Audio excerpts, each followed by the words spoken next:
Welcome back sa ating channel mga kayabe. So, nandito po tayo ngayon sa Marilao, Bulacan. No? Meron po tayong siservisan 4HL1. Ito po.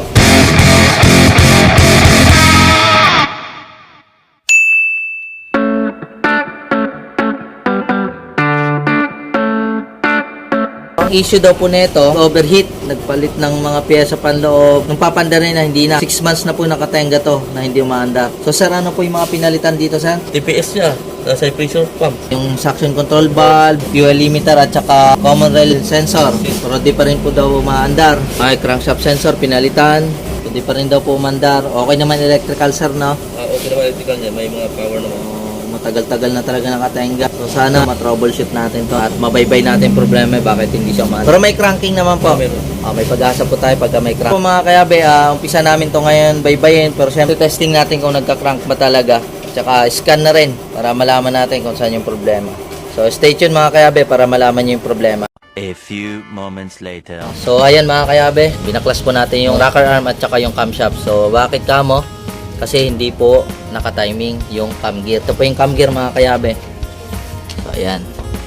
So ito po yung sa vlog natin dati, no. Sa may likod po talaga, ito makikita nyo, 1, 2, 3, 4, 5. So dapat yung timing dito sa harapan niya, sa sub gear niya, nakagita sa dalawang to. So nangyari po, nandito po siya. Sala po yun, hindi po mababasa ng camshaft natin.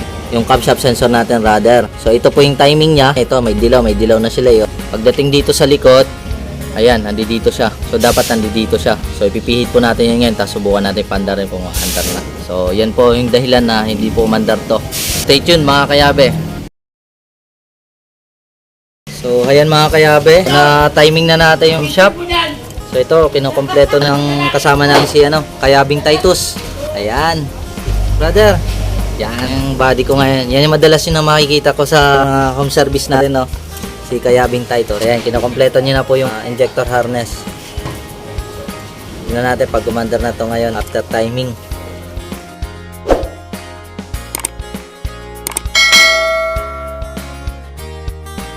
So ayan, kompleto na mga kayabe. Papanda rin po natin to ngayon. Try ko muna start. Ayan.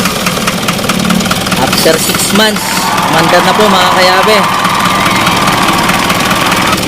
Ayan.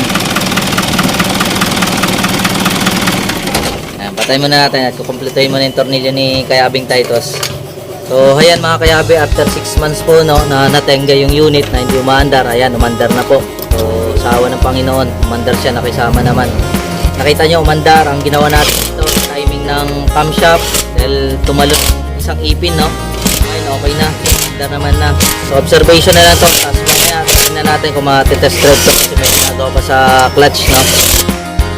So kung sakay sa mahilig sa mga gantong content mga kayabe, huwag nyo kakalimutan mag-subscribe sa ating channel, no? So hit nyo na rin yung notification bell para lagi po kayong updated sa mga bago nating vlogs. So hanggang sa muli mga kayabe, adios!